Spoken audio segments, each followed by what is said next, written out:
So you just step off. Over the course of the movie, I dropped a bit of weight. I started off, I remember when I was scouting, I was quite a bit heavier than now. My assistant, Karen, helped me out. She brought me a lot of meals. I didn't spend a lot of time at craft service or going to catering. And over the course of the film, I lost weight. I lost probably about 75 pounds, maybe more, up, give or take, depending on where I'm at now. And I wanted to lose weight because I was playing Happy Hogan in the film.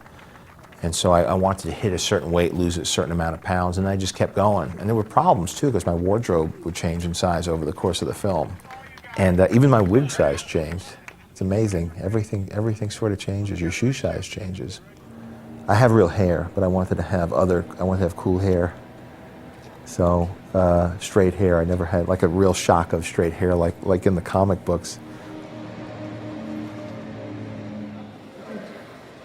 I had a wonderful time working with Peter Billingsley, who is a close friend of Favreau's, and I got him to shave his head bald, not as bald as mine. I didn't want him to upstage me. It's like, yeah. It really is. Is yours like velvety too? Oh yeah, that's nice. We both have good heads of hair. Peter wanted to shave his head to look a little different, age him up a little bit. When you threw a lab coat on the guy, he looked like he was 14 years old, and so shaving his head, throwing glasses on him, and growing a mustache gave him a little bit more of a distinguished look.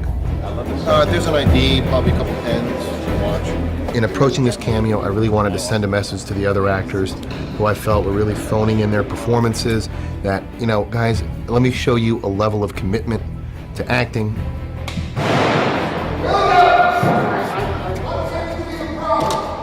The camaraderie that John nurtures on a set is to ad-lib.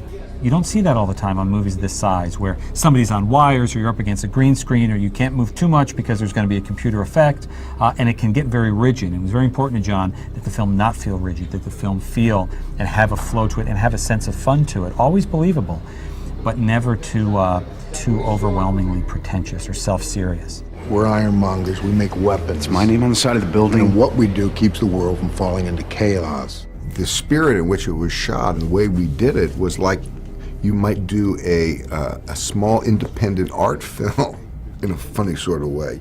I think you're just not towards the end of the movie. I think we're just starting to kind of get up to speed and start to kind of relax and have faith in this process that the way we do it.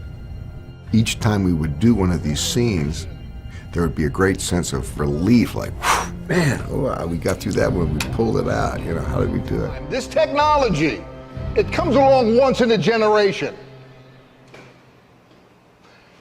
And it's a gift. I think of him saying either that or I can take it, and you said I said no, and I put it in front of you. Be that. If I have one, no, you move it back. If I have one drink, could we move on? Yes. And he takes it. Takes a drink. Now, do we cheers before that? That'd be good. If we have one drink, okay, here. So please, and roll sound. And boom up. Boom up. Boom up.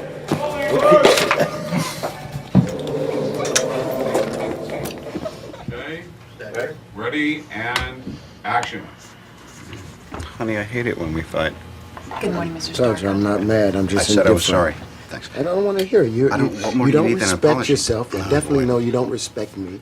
John recognizes that the script is a skeleton. The comic book is a skeleton. You know, what we are creating is real life, so he allows it to grow and to improv and to become something alive and three-dimensional. I want to be fresh. Okay? I know what I'm doing. I live for this. This is business travel. I don't got a throttle between my legs going, you know hopping from my... Just do what you want to do. Just leave me alone. Join me. One drink. To business. I said no. To the future. To the Air Force. Will it get you to shut up? The look of the film is something that you know, is as much a part of the franchise as the character himself. And as a director, it's one of the elements that you have a lot of control over. Maybe she does one move and then Sarah can come in and do it. I'm not a cinematographer. I wouldn't know how to light a scene as a cinematographer or a gaffer. I have a lot of respect for what they do. But I do understand a look that I like. And in hiring Matty Libatique, who I've been wanting to work with for a while, and I've been a fan of his since his much smaller films, he brings a certain style to it, a certain grittiness, and he's also able to give it a big movie look. And he understands how much a priority reality is, and how the challenge for this movie was to ground it in reality, because it's such a fantastic story, such a fantastic character, that your job as a director is to make it personal. Welcome home, Mr. Starr.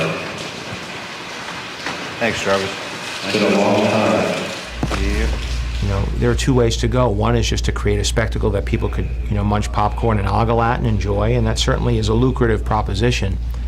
But as a filmmaker who's going to be working on this thing for 2 years, and possibly other films to come, it's important for me to have an aspect to it that I could really buy into beyond just being a trifle, being just a treat for the audience. You also want to do something where you're telling a story and maybe speaking to something and going for something a little bit more.